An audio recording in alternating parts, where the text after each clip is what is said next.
Thank you for joining me. My name is Myra Moore with More Football LLC. Joining me today is XFL Roughnecks running back Nick Holley. Nick, thank you so much for being here with me today. So I wanted to talk to you, catch up with you, see how things are going.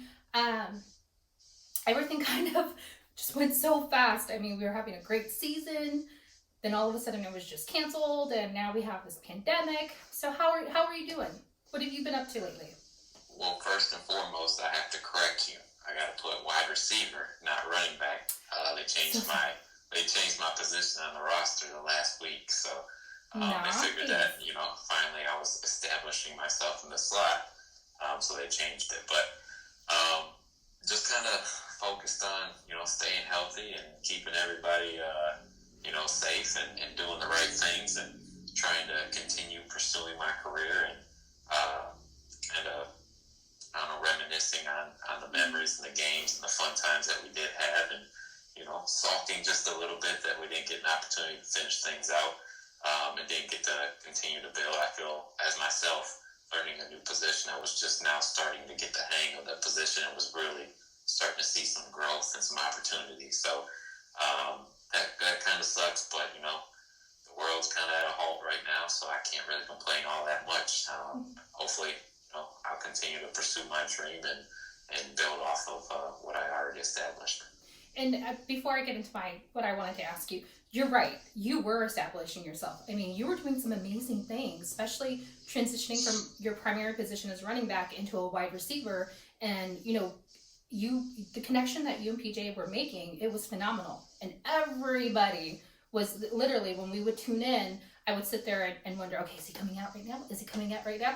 Let's get ready, because it was like magic. You guys had like this connection that everybody loved.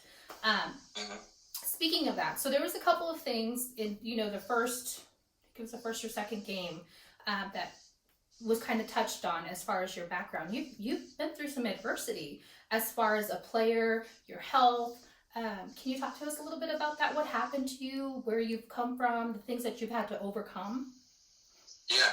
So basically, without sitting here and boring you for an hour, I've been through a lot of different injuries, a lot of different circumstances and adversities through my life that have kind of molded me and shaped me to become who I am now, both on and off the field. So I feel as if I'm blessed to continue to pursue my dream. I've been through several different season-ending injuries.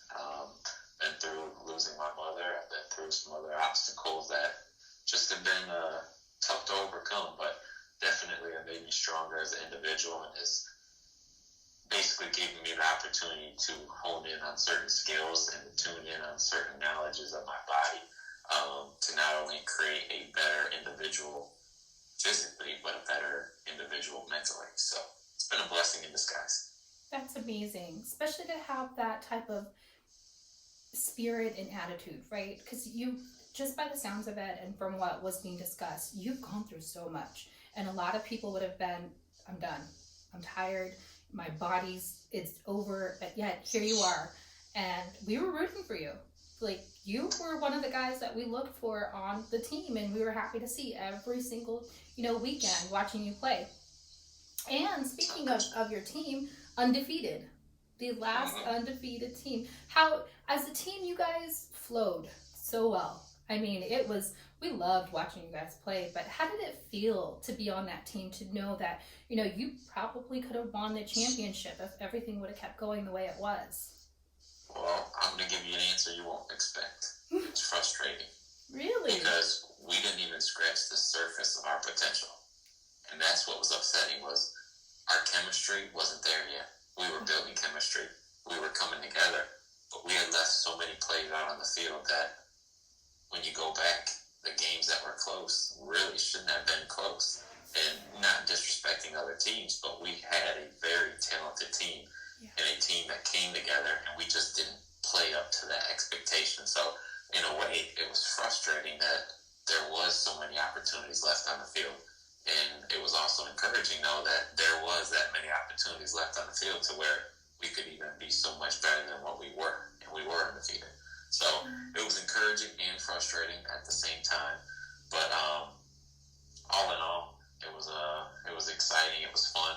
I will say that, knowing that the championship and win the championship, it's very upsetting. Hurts your pockets a little bit for sure.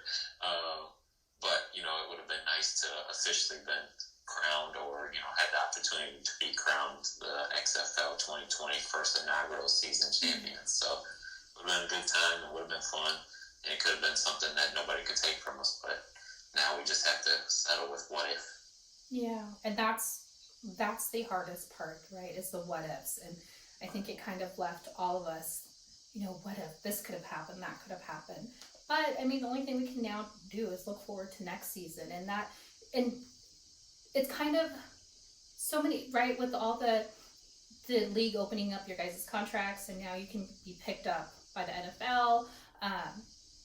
It's not going to be the same. But what do you see as far as the future of the XFL? Will you be going back to Houston, or are you back into the draft? I mean, how are they? Have they said anything as far as how they're going to run it?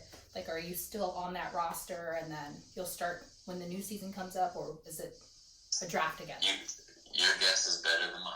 Yeah. I don't know exactly what's going to happen. Obviously, NFL free agency is going on right now, and for the XFL, I believe that you'll stay with the team that you are with. I don't know exactly how they're going to work that out. I'm assuming that's how it's going to work. But like the country song says right now, Jesus, take the wheel, and we'll see what happens. That is my number one saying, actually. So how about you? What do you have any offers, any, you know, people looking to talk to you, any different NFL teams or anything like that in the works? As of right now, we've had conversations, and my agents went kind of back and forth with me, and basically that's all I could say about that. See, I said I was going to ask you some questions. That's all I got for you. That's a good one. I like it. So how do you feel about with PJ Walker and, you know, headed to the NFL? I mean, to me, it's bittersweet. Like, I would love to see the same teams, to see you guys back for season 2, 2021. But that's, you know, me being selfish. I love also the fact that there's so many XFL guys being picked up right now by NFL free agency. So how does it feel for you guys as a team to know that if and when you guys do come back, well, we know we're going to come back, but who's coming back? Yeah. Well, I'll say this. Either way, whether myself, whether them guys, if any of us come back, or we all come back, or we don't, whatever, I will say that as long as the coaching staff stays what the coaching staff is, playing for Coach Jones was an absolute blessing, and I think that he is just kind of a mastermind behind getting the team to come together and to play together and to play for one another. Mm-hmm. So I don't believe it really matters. You know, we had all the talent in the world, but I've also been on teams where we weren't as talented, but we came together and we weren't unstoppable and untouchable. So I don't believe that it really matters who comes back, and I don't mean that in a bad way towards anybody if anybody leaves. I just think that I think very highly of that coaching staff and believe that no matter what kind of bodies they have in front of them, they're going to make something work, they're going to make something shake. So it's very encouraging, and yeah, I think that obviously guys will be missed, and we were a family, but you know, this is the business, this is how it works. Just you're a place, you keep moving and keep living. No, I agree. And you're right, because it really is about that coaching staff. They, you know, you guys were undefeated, and obviously that's the biggest reason why is because of your coaching staff and what they were able to build with you guys.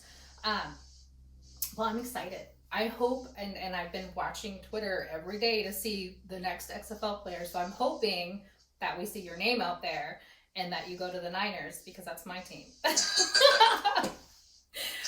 have to remember that. Right?